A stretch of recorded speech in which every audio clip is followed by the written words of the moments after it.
Poštovani gledatelji, dobar dan, ja sam Ivana Brkić-Tomljenović. Europski tužitelji koji vode istragu zbog sumnje u korupciju u Ministarstvu kulture i na Geodetskom fakultetu vruća su politička tema. U sukob s premijerom ponovno se upustio predsjednik Zoran Milanović. Smatra da premijer otvoreno kritizira glavnu europsku tužiteljicu Lauru Kovesi, jer se bavi njegovom vladom. Plenković je jučer poručio kako je ostao zapanjen jer se Kovesi usudila komentirati njegovu izjavu oko istrage, te ustvrdio da je slučaj 3D snimanja zgrada nakon potresa nadležnost domaćih organa. A Plenković je svjetski rekorder u trčanju u zagrljaj tim ljudima, dok ga ne bocnu.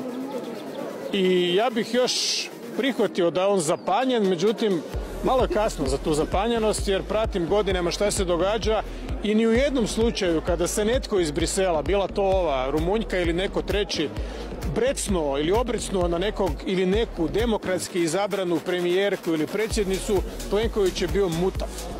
Nikada A nije rekao i sad ga čudi kad se njega tiče. Ali sada mu je izletio jezik kao snahi u šumi Stribarove. Znate onu scenu kad se domaći Tintilinić razmile po ognjištu, a snahi ispadne nije dupodne, ne tripodne, zmijski iz usta. Dakle, zašto, mislim, to nije tvoj posao, čovječe. A potpredsjednik vlade Branko Bačić i dalje brani premijerovu poziciju i tvrdi riječ je o novcu iz državnog, a ne europskog proračuna.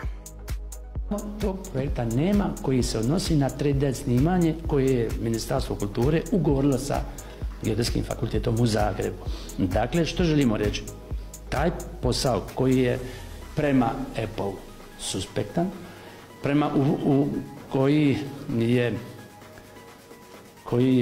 ima ovaj epilog koji se sada provodi, taj proces koji se provodi nije financiran sredstvima Europskog fonda solidarnosti. Dodajmo da su na RTL-ov upit iz Ureda Europskog javnog tužitelja odgovorili da na premijerovu izjavu nemaju komentara.